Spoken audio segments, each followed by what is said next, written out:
guys! Welcome back to my channel. For today's vlog ay magtatahi ulit ang lola nyo. Magdi-DIY lang tayo guys ng mga pantalit ng buhok. May mga retaso kasi akong tela dito. So, magtatahi ako ng mga tali namin ng anak ko. So, gamitin ko muna yung mga retasong tela. Magpa-practice muna ako guys magtahi ng pantali ng buhok. So, may mga retaso na ako dito guys. Kinat ko na. Pag, ano-anohin ko pag ipang match-match ko na lang yung kulay. So, on watching guys, mahangin ang pwesto ko dito. Dito kasi ako sa may bintana. So, lakas ng hangin. So, ayan. So, keep on watching guys. Magtatahi muna tayo.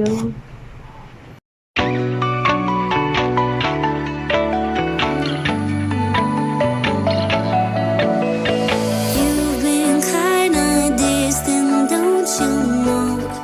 No. And I just Ito nga pala yung aking mga retaso guys. Ayan yung mga kulay niya.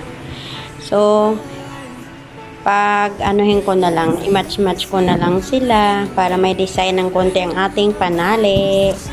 So, ayan guys.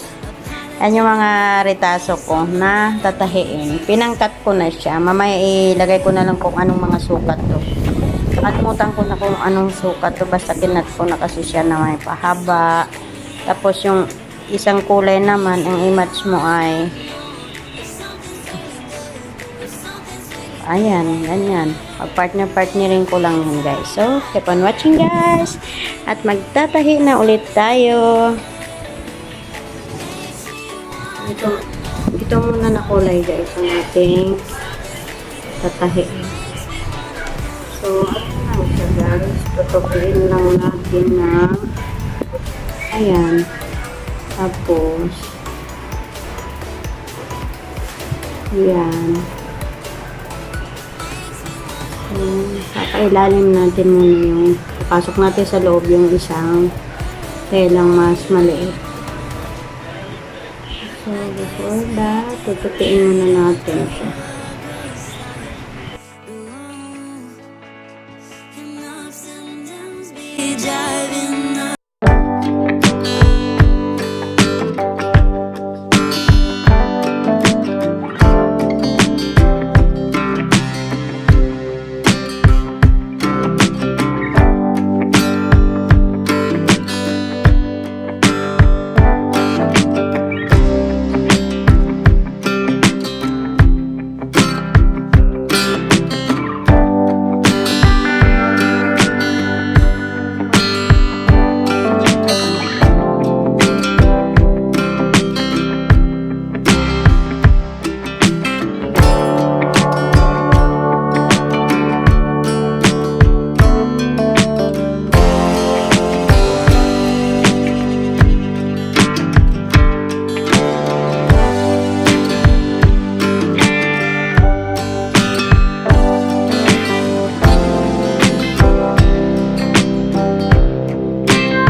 Gamitan natin ng ball pen.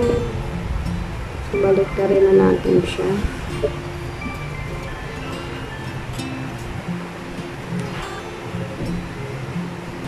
Yan.